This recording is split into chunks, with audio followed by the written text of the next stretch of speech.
The Namib Desert, an endless sea of dull sand, where the sun burns and the wind sings the song of life and death.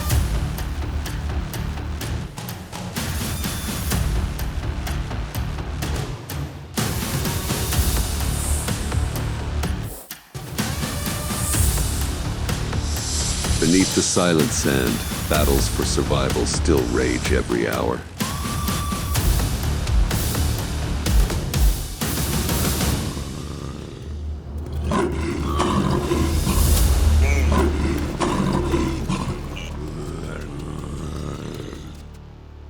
Namib Desert, a deadly survival battle with venomous snakes. Where death and life merge, who will be the one to stand?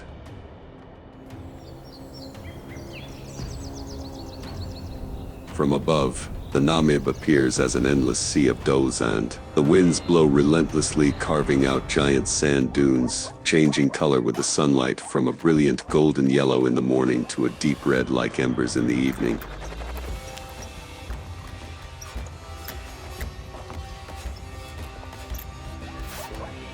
During the day, the ground is so hot that it can melt even footprints. At night, cold winds sweep through, causing the temperature to drop in just a few breaths.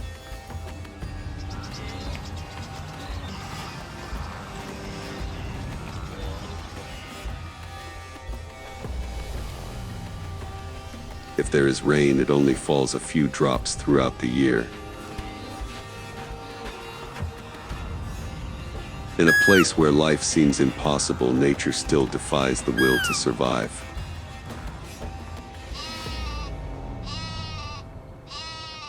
The beetles turn their backs to catch the morning dew, to drink every precious drop of water.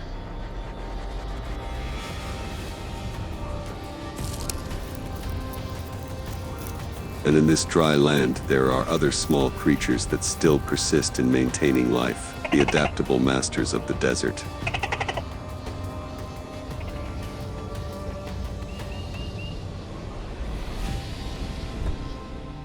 As the sun begins to rise, the sand underfoot is already hot.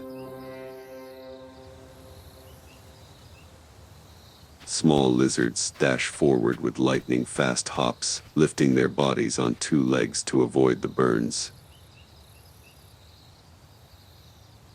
They are not strong, but they are surprisingly durable and intelligent.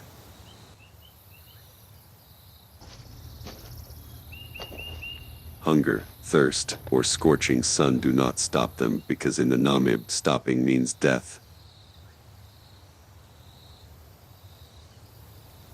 A small lizard follows the sand crevice, heading towards the rare spot where a few puddles of water remain after the brief rain last night.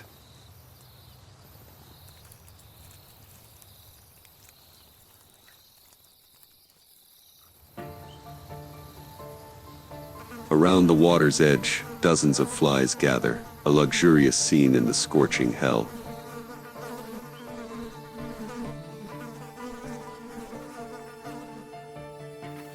The lizard crouches, its sharp eyes tracking the movements of its prey.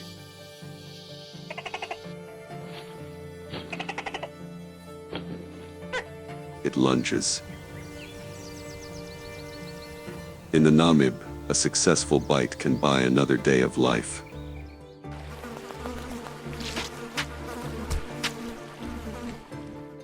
But when hunger subsides, thirst returns.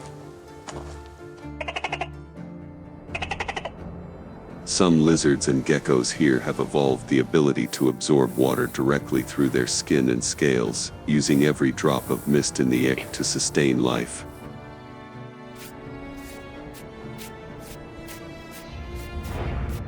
In a place where water is more precious than gold, it is a magical evolutionary gift that helps them survive the seemingly endless dry days.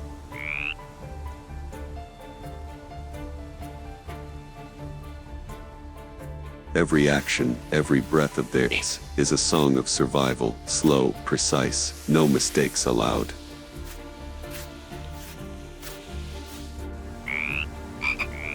Among the many species of the desert, there is one that is more special than all. The shovel-snout lizard.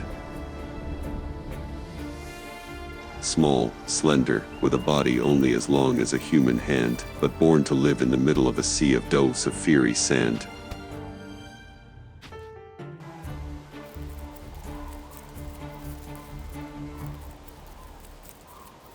Its flat snout, like a small shovel blade, helps it glide through the sand easily. Its long legs lift its body off the burning ground.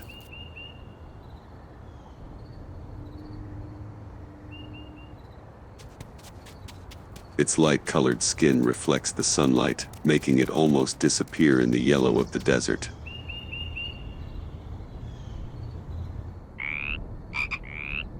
When the temperature of the sand surface exceeds 50 degrees, instead of running away, it begins to dance.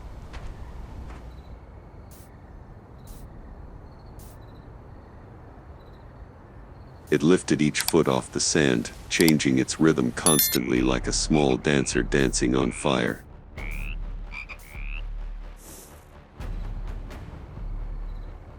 It was not a game, but the only way to survive. Each step, each movement was a perfect balance between instinct and evolution, a dance of survival in the sand hell.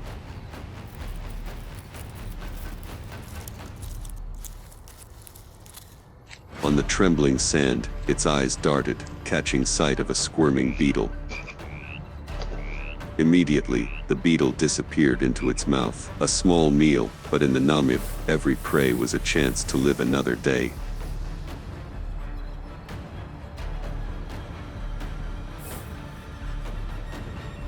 But just as the snack was finished, a shadow hovering in the sky noticed it.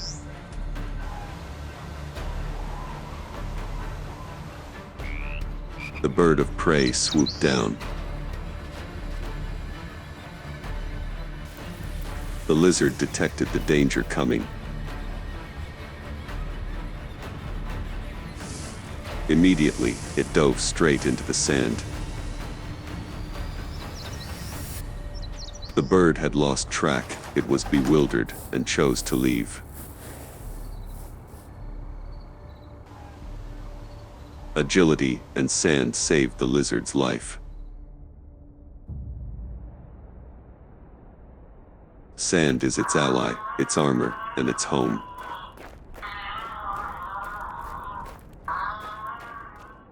Not only is it useful when the lizard needs to hide from predators, but it is also an ideal place to avoid the heat and rest at night.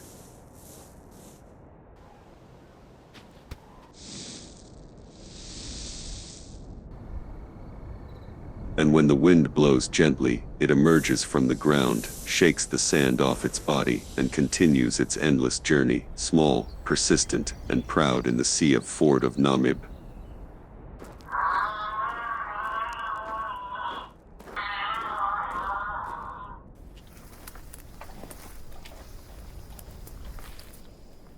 For the small creatures of Namib, danger does not come from the sky, but from right under their feet.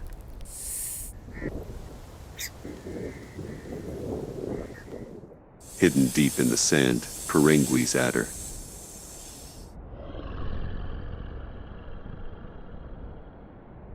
The true fear of shovel-snouted lizards, geckos, and anyone who dares to cross its territory.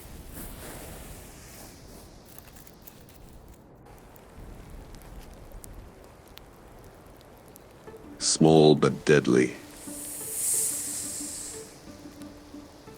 That is how the Namibian horned sand snake is described. It is only about 40 centimeters long. Its body is short and thick, covered with rough scales that look like they are covered with gold dust, making it blend in with the surrounding sand.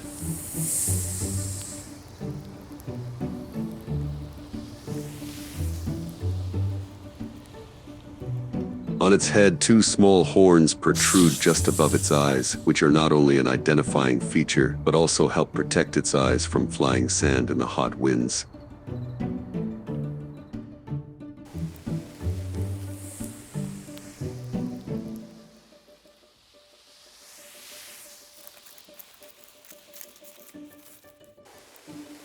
But what makes it legendary is its strange way of moving.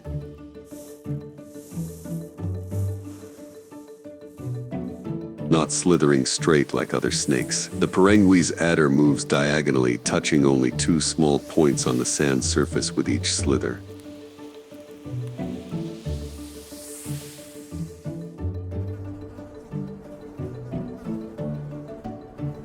The rhythm of its movements is fast, graceful like a spiral drawing on the desert floor, helping it move easily while avoiding burns in the heat of more than 50 degrees.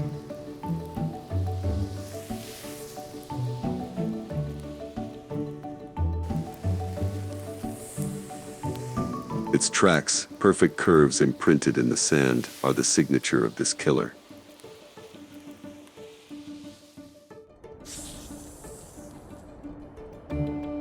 When hunting, it is almost motionless. Dig deep into the sand, leaving only its eyes and head exposed, quietly waiting for prey to accidentally come near.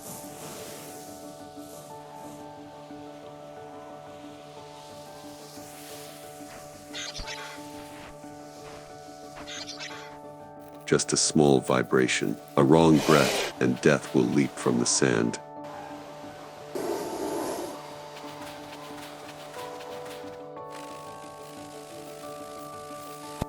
Its bite is extremely fast, precise, and carries venom many times stronger than its body size.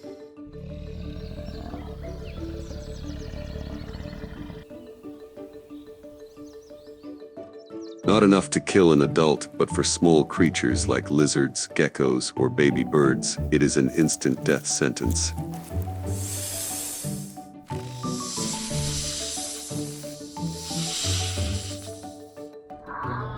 In the Namib, where all creatures fight for life, the Perengui's adder does not need to chase anyone.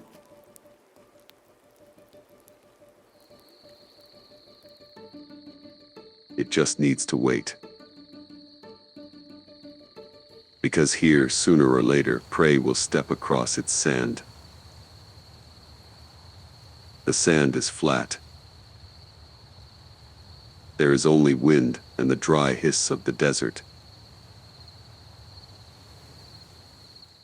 Beneath the thin layer of sand, the Perengui's adder lies motionless. Only its narrow eyes follow every small vibration.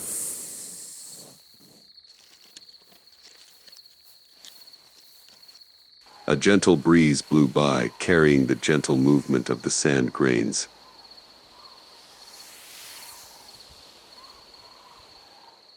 From afar, the silhouette of the shovel-nosed lizard appeared.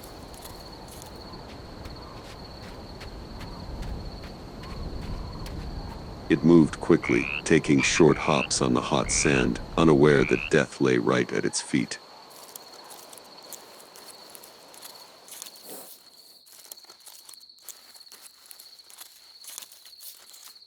The snake did not move. The entire desert seemed to hold its breath. Each small vibration from the lizard's footsteps echoed on the sand, creeping up to the snake's head.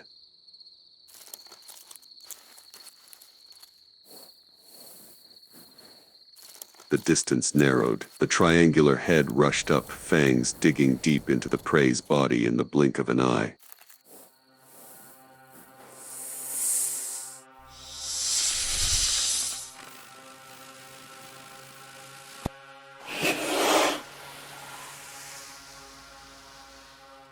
The lizard struggled violently, turned around in despair, and then gradually died. All of this happened in less than a second.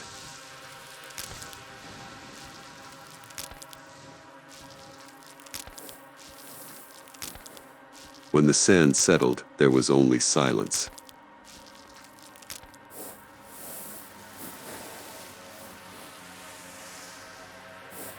The hunter sank back into the sand, disappearing as if it had never existed.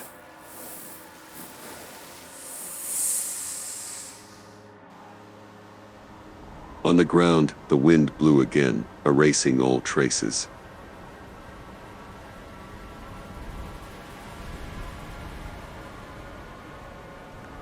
As the night closed, the Namib Desert was once again lit by the fiery light of the sun.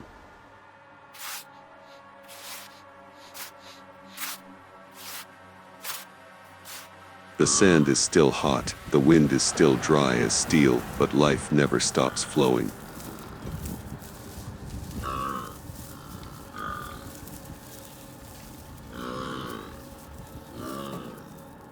In a land that seems to be only for reptiles and insects, there are still creatures with the strength and pride of true warriors.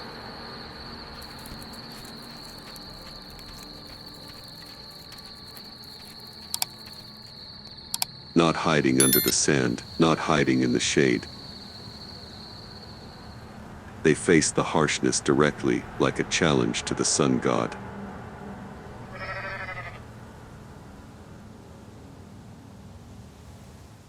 The Oryx antelope, the symbol of the Namib Desert. From afar, its silhouette appears in the heat, its long horns like two silver blades reflecting the sunlight.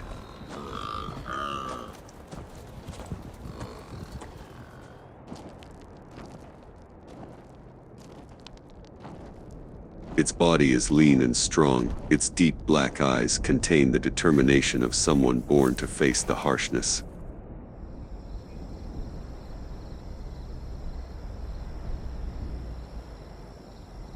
In a place where water is scarcer than gold, the Oryx is a master of adaptation.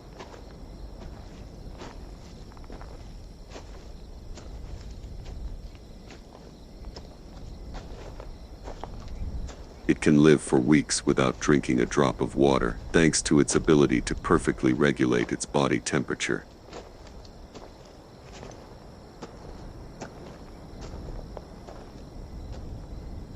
When the temperature exceeds 50 degrees, blood is rushed to the nose to cool before flowing to the brain.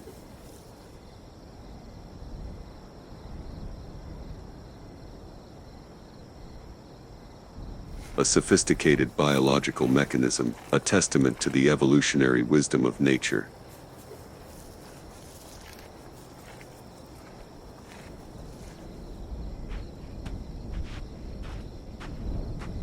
In the midst of the sea of Did-you-Suv, fiery sand, the Oryx herd still strides leisurely, as if disdaining the heat that is burning the ground.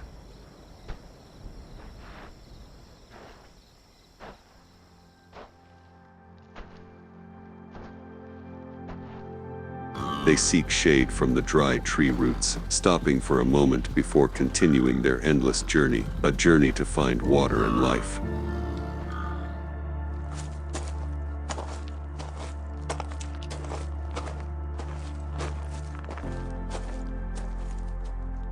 Day after day they cross the sand valleys, cross the rocky plateaus, relying on their family memories to find ancient lakes hidden deep in the ground.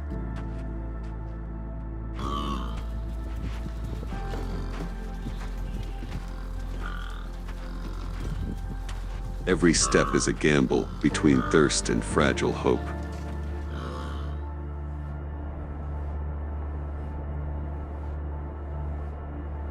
This journey is not theirs alone. The herds of elephants follow each other, one by one, walking under the scorching sun of the desert.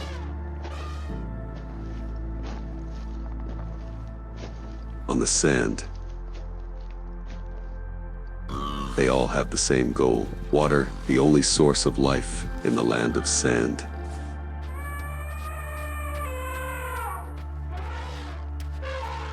But if there is one species that deserves to be called the spirit of Namib, it is Oryx.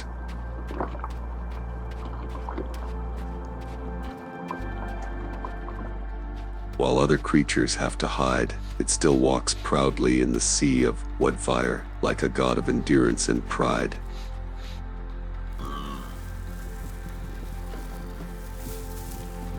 Not only looking for water to survive, Oryx is preserving the life of this entire desert.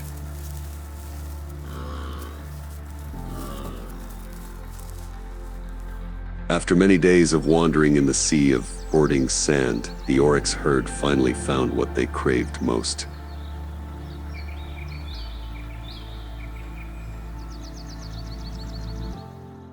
In the heart of the dry desert, a small lake appeared, clear as a mirror reflecting the fiery sky.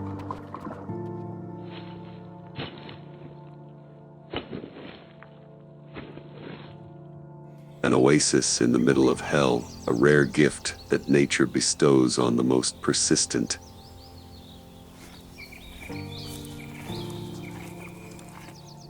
They are not alone.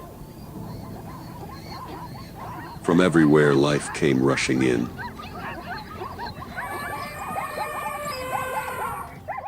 Zebras stamped their hooves on the dry sand, red dust flying everywhere.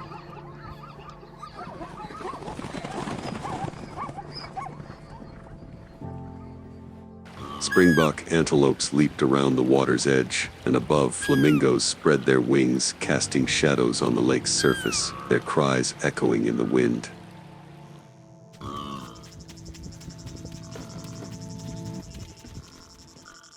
All of this combined into a rare scene, a moment of life coexisting in the land of death.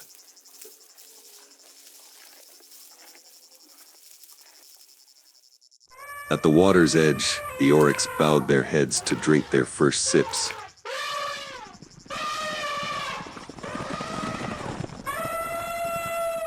Their breathing was heavy, their throats dry after the long journey.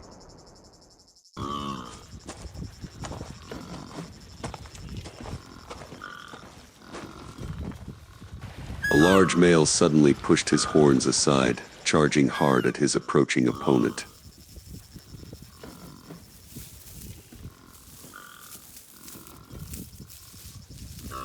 The sound of his horns clashing resounded through the desert, dust rising, ripples spreading far and wide across the lake's surface.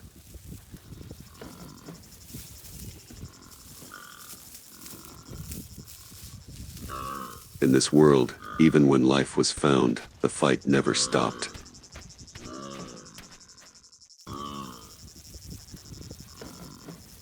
But while the animals were busy fighting, at the far edge of the oasis, the sand moved slightly.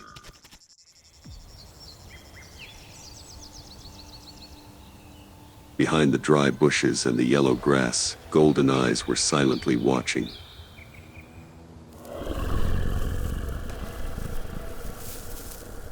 No sound. No extra breath. Only a silence as tense as a string. Desert lions. Red dust covered their tanned fur, blending into the earth like ghosts of the sun.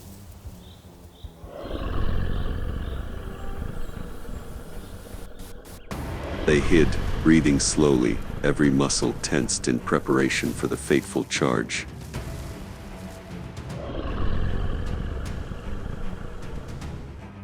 They had chosen the Oryx as their meal today. And in that moment, hell broke loose.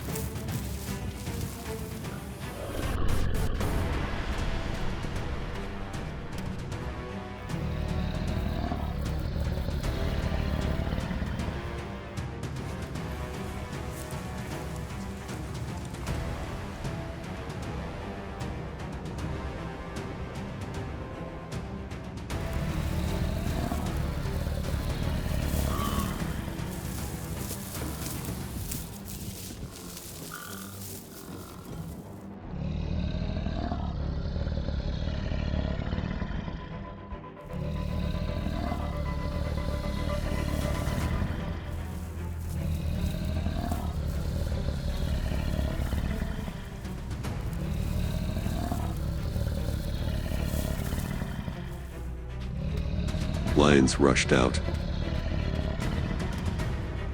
The chase and the fight began.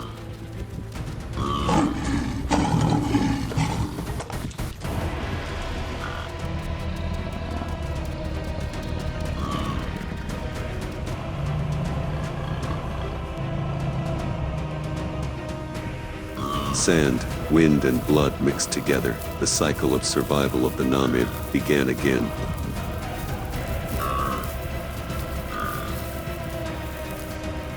The dust gradually cleared. On the red sand, the desert lions rested after a short but exhausting hunt.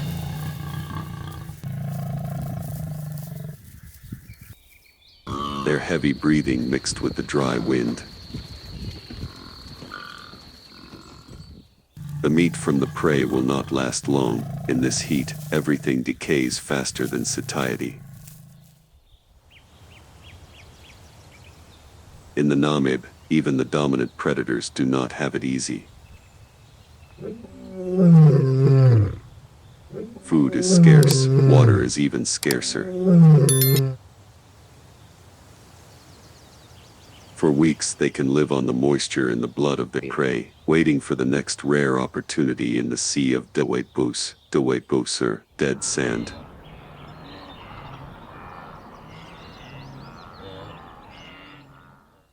The females must eat and save to feed the cubs hiding in the bushes nearby, tiny creatures still clumsy in every step.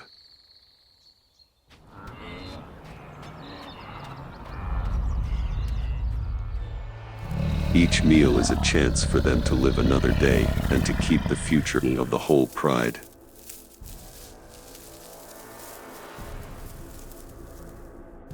In the world of lions, strength comes not only from fangs, but also from solidarity.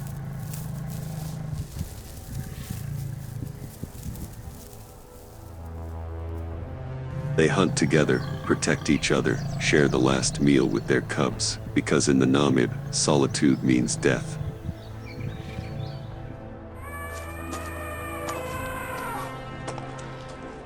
They lie close together, their bodies touching the sand, their breaths mingling with the remaining heat of the sun.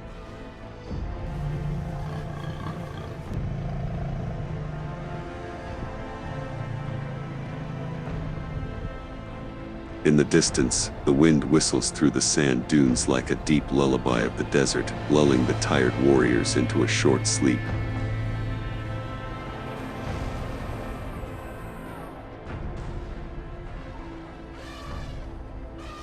Tomorrow, the battle for survival will begin again.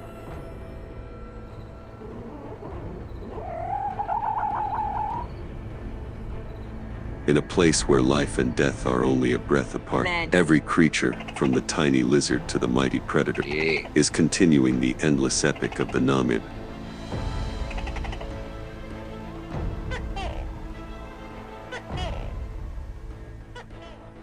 If you want to continue to accompany the magical stories of nature, subscribe to the channel so you don't miss any journey on this wild planet.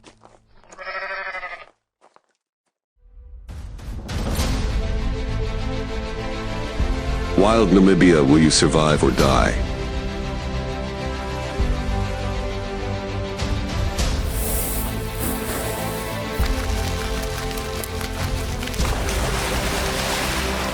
Instead of grass, the ground is covered in a mixture of red sand, gray gravel, broken rocks, and withered tree trunks that are strewn about like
times exclamation points. Silent, still, and ancient bare mountain ranges rise on this arid planet like fossilized waves from a prehistoric past.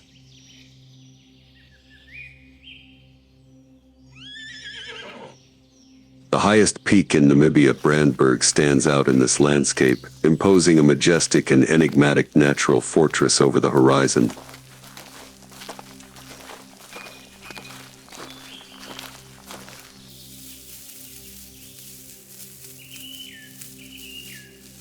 Slowly, giant figures emerge from the north, not in an ostentatious or noisy way.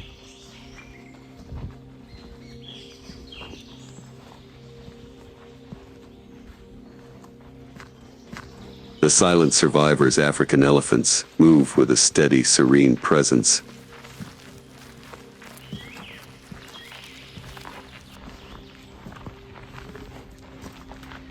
When viewed from a distance, they resemble living boulders moving across a terrain that doesn't seem to support life.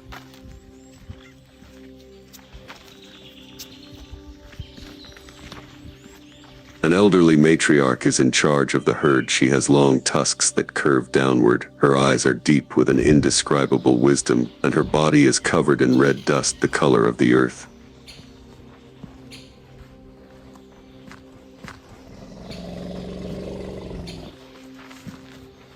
She is the memory keeper.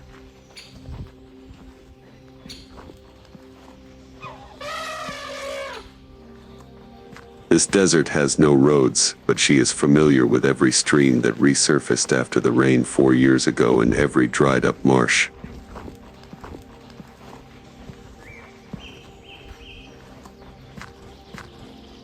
The young closely follow, carefully following in their mother's footsteps.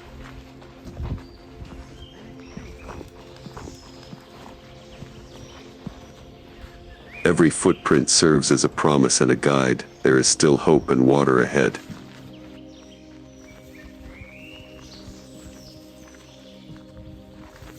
The elephants appear to be a gray river traversing a sea of red earth from above. There's no water, no shade.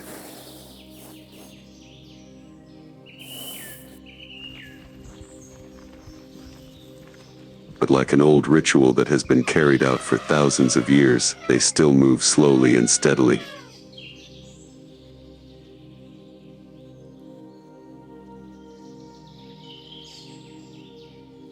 The rocky ground is covered in a golden sheet as the sun has fully risen.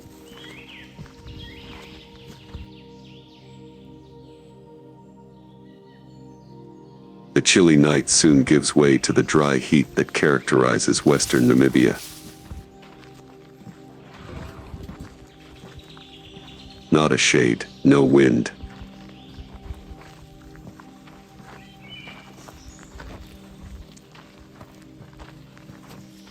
There was nothing but heat emanating from the ground and permeating every step and hair on the elephant's body.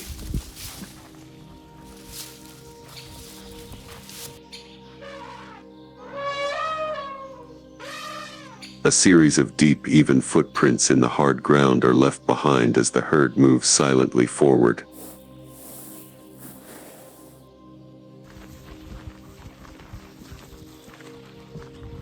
Other females gently prod the calves forward as they start to tire and slow down a little.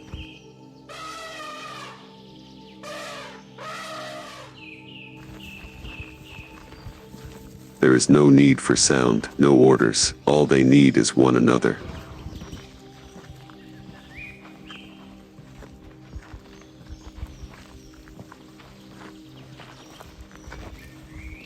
A stagnant water hole appears at the base of a rocky slope.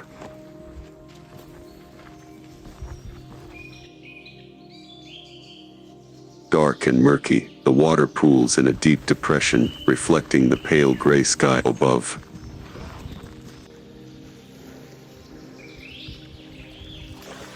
Around the edges are traces of animals that have stopped here, including old elephant tracks, bird prints, and antelope hooves.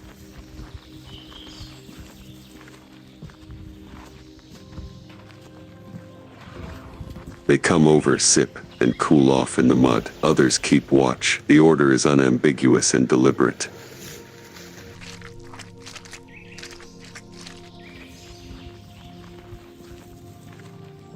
Another herd shows up shortly after.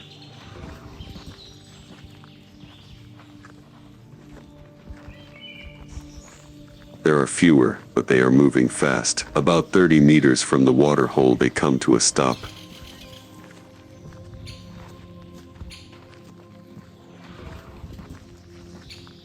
Some raise their heads and flap their ears. One of the men rumbles softly.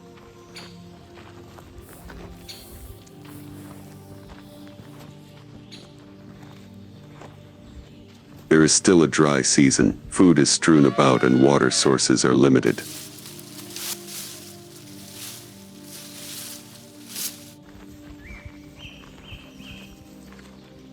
However, this is also a time of biological significance for elephants.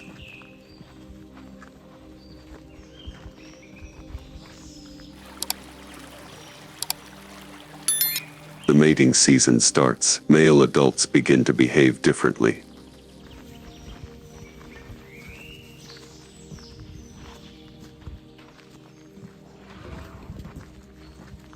Some go through a phase of elevated hormones called must.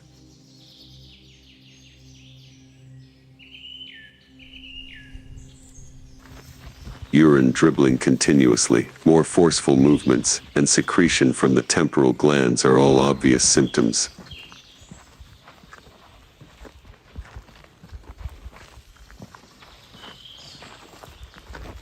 They become less tolerant and more combative.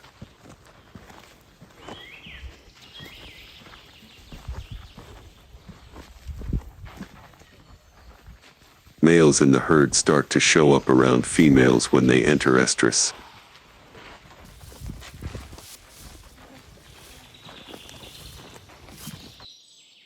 Instead of congregating in groups, they travel alone while constantly maintaining vigilant observation from afar.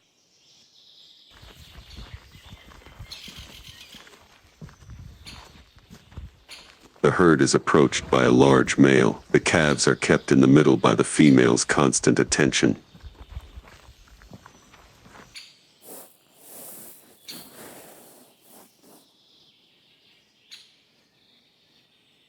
The male merely circles around watching without attacking. He approaches a receptive female and uses his trunk to touch her mouth or genital area to gauge her response.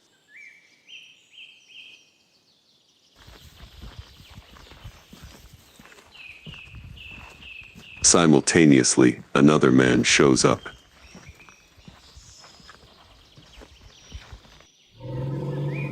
He is smaller and younger, but he is in must right now.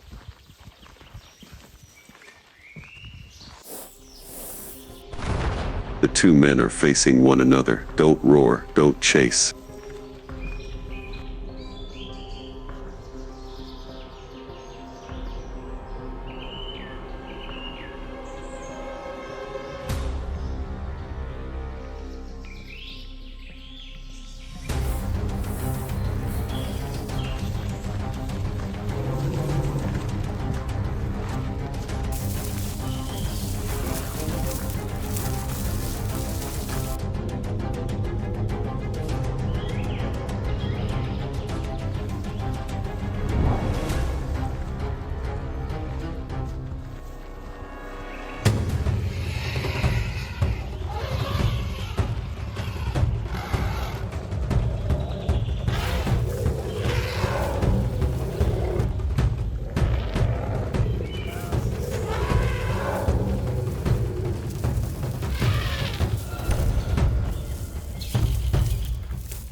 With their tusks intertwined, they advance, forehead to forehead.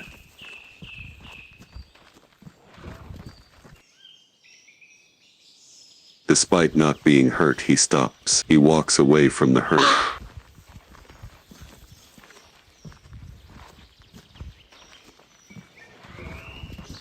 Access is granted to the younger male. He is not halted.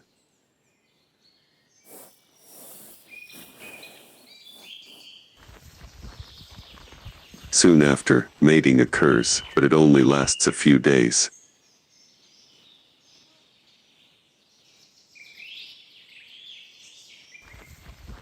When it's over, he walks away. No bond.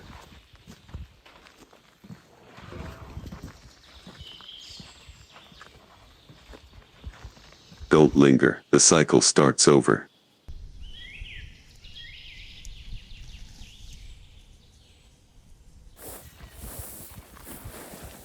In the semi-desert regions of western Namibia, a calf is born shortly after the mating season.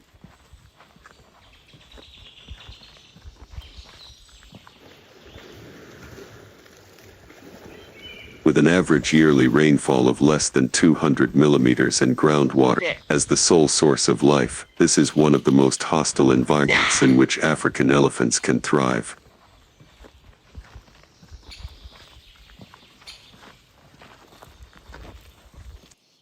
The world's largest land mammal is the African elephant, or Loxodonta africana.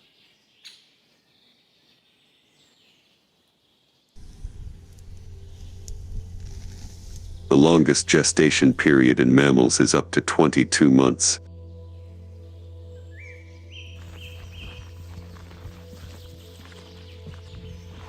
Despite weighing about 100 kilograms, a newborn calf is totally reliant on its mother for everything, including nursing, staying near, and picking up social skills from the other animals.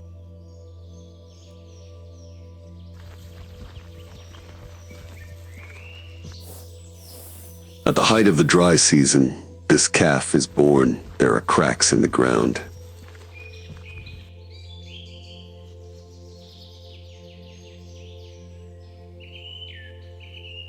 The grass is almost gone. Only dust and hot rocks remain, where seasonal streams once flowed.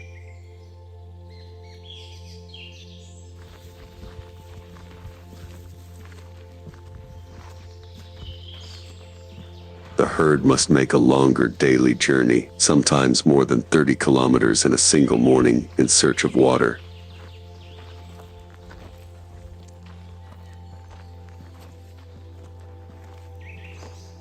Elephants must frequently cool themselves with water and mud because they are unable to perspire.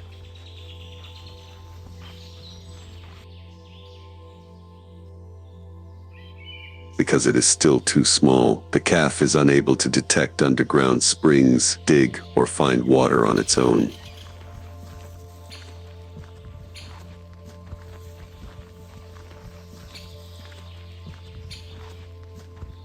It is totally dependent on its mother and the milk she produces, which also diminishes as she battles a shortage of food and water.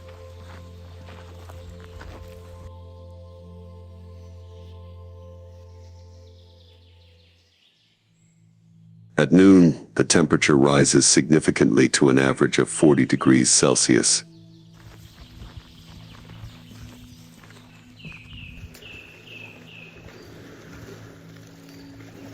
Breathing becomes weaker. At some point, the calf passes away.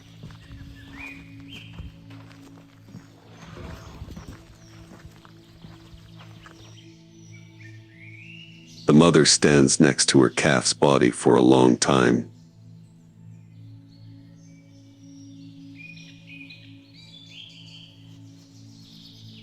No rumbling, not a move. She then leaves and returns to the herd.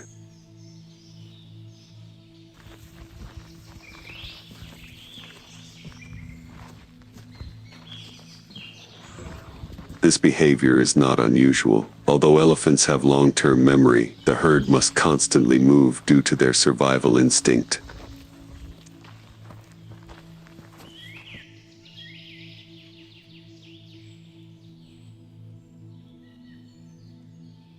All that's left of the pale sandy ground is a maze of big and small footprints.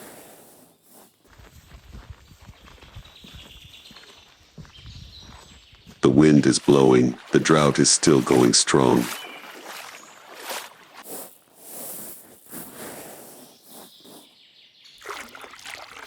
The drought persists, unaltered, for weeks. The sky is empty and pale blue.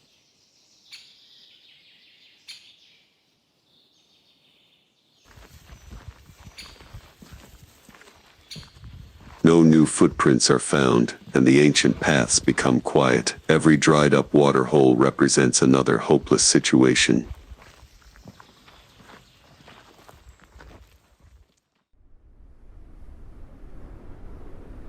The sky then starts to change color at the far eastern edge.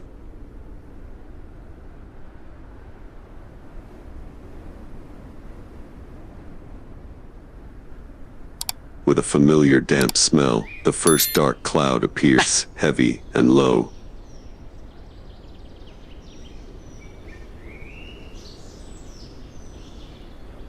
The wind changes. It brings the coolness of moisture instead of the heat and dryness.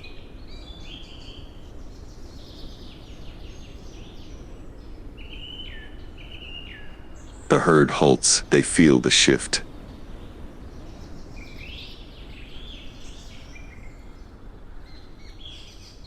The rain comes a few days later.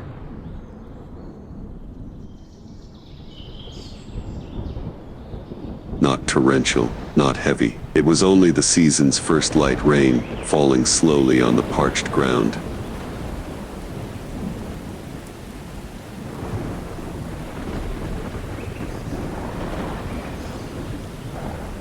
However, each drop has worth. Moisture is absorbed by the sand.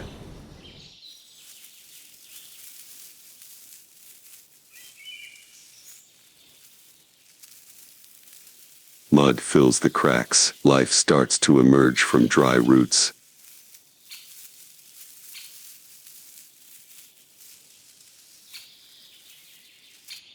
In the ecosystem of the semi-desert, change takes time.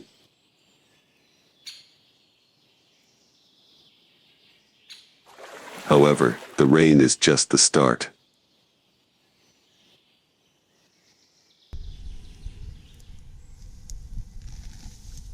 The birds are back. The lowlands are approached by antelopes.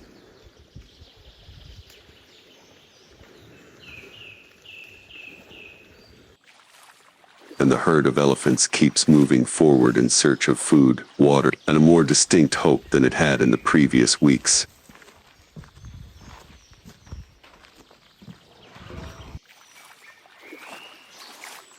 Elephants depart the lowlands as the first seasonal rains fall, leaving behind shallow pools that gradually fill up.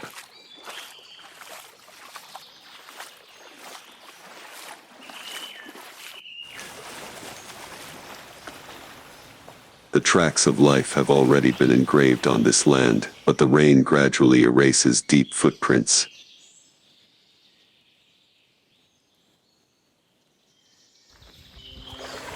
Another species is emerging with the changing season farther south, where sporadic shrubs and sparse grasses stretch toward the horizon. The sable antelope, a wild animal with noble bearing.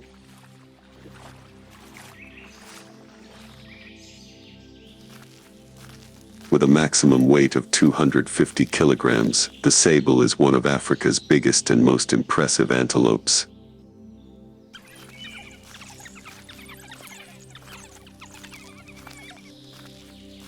Adult males have a strong yet refined appearance due to their glossy black coat, which contrasts with their white belly and pale facial markings.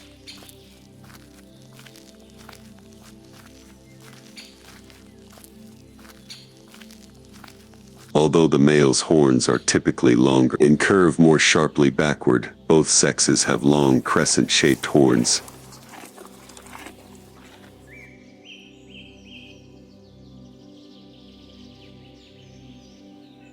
Sables inhabit open woodlands and shaded grasslands, in contrast to species that have adapted to live in the desert.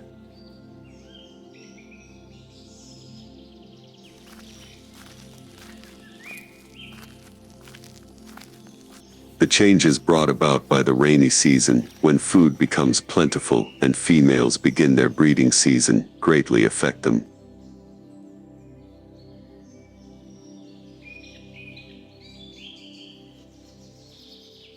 Two adult males unexpectedly cross paths in a shallow basin, surrounded by tall grass and sporadic shrubs.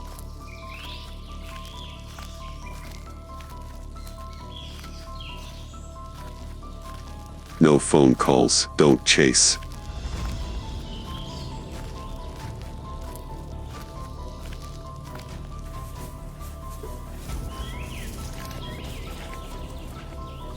With their sleek coats, broad shoulders, thick necks, and pointed horns, both are in excellent health.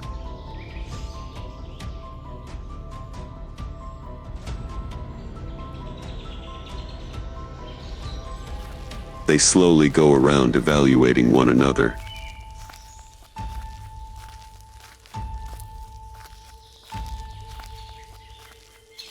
Like a test, their horns lightly touch a few times.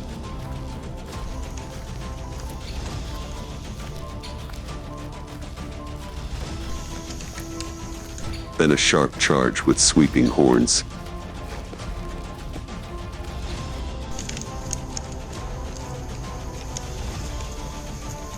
The battle is brief, but the clash is decisive.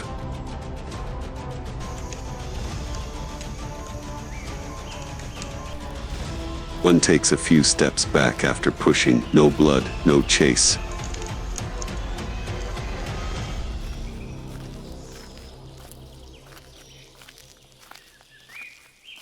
Merely a rank-establishing ceremony.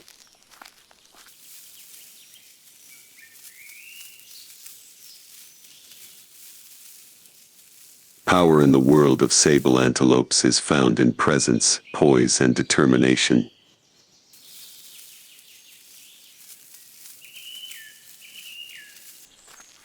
Until the rain stops and the greenery starts to fade, the breeding season goes on.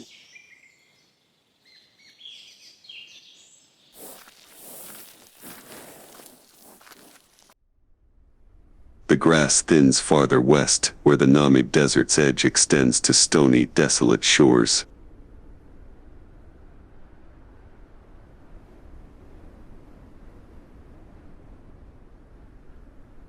Only the silence of rock, sand, and wind, no more Oryx herds moving silently.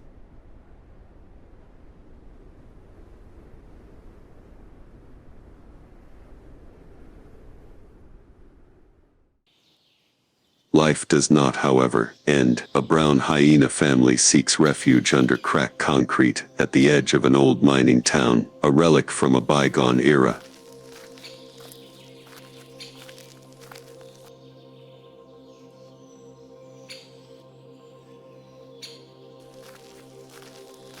Weeds growing through brick and stone, windows without glass, and tilted walls.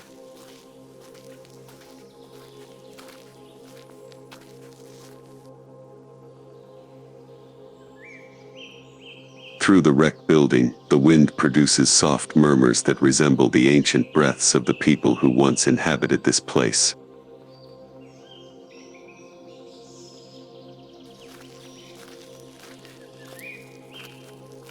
The brown hyena, Parahyena brunea, lives alone, or in small related groups called clans, in contrast to their noisy spotted relatives of the eastern plains.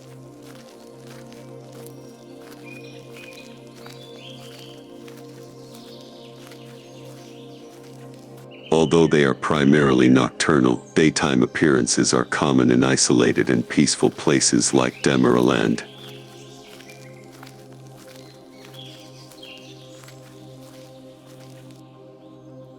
They appear wild and disheveled due to their thick, coarse, grayish-brown coat and long mane that stretches from shoulders to back.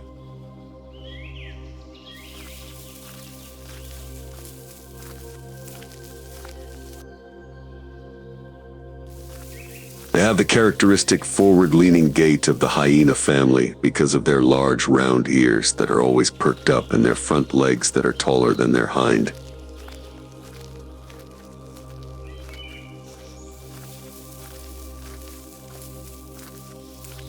In southwestern Africa, they are the most proficient scavengers.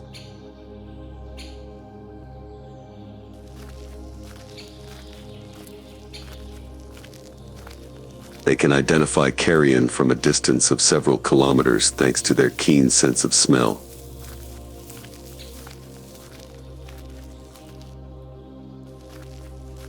Large bones can be crushed by their strong molars, which enables them to retrieve calcium and bone marrow that other predators frequently leave behind.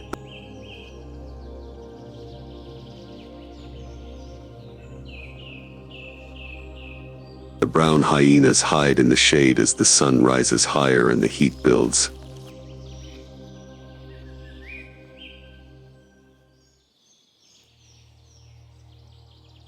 The sand is burning hot, the air is motionless.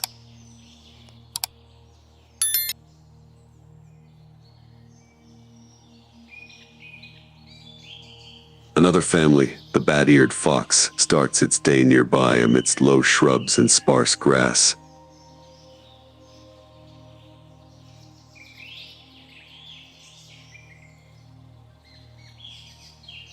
They are light and compact. Their black and pale gray fur almost disappears into the ground.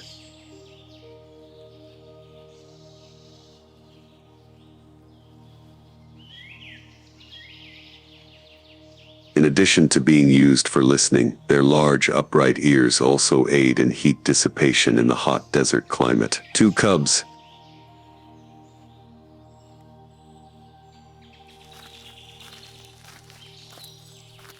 and an adult pair are searching the ground. Large animals are not hunted by them.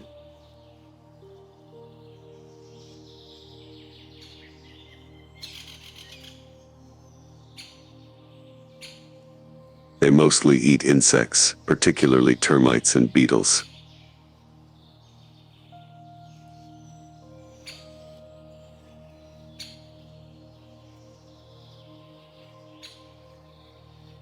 They don't make much noise when they dig. Each motion is clean and accurate.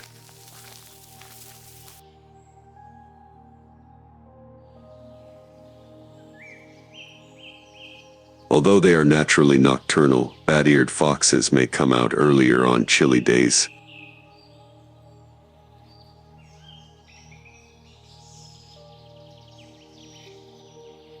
They sleep under trees or in shallow burrows during the day.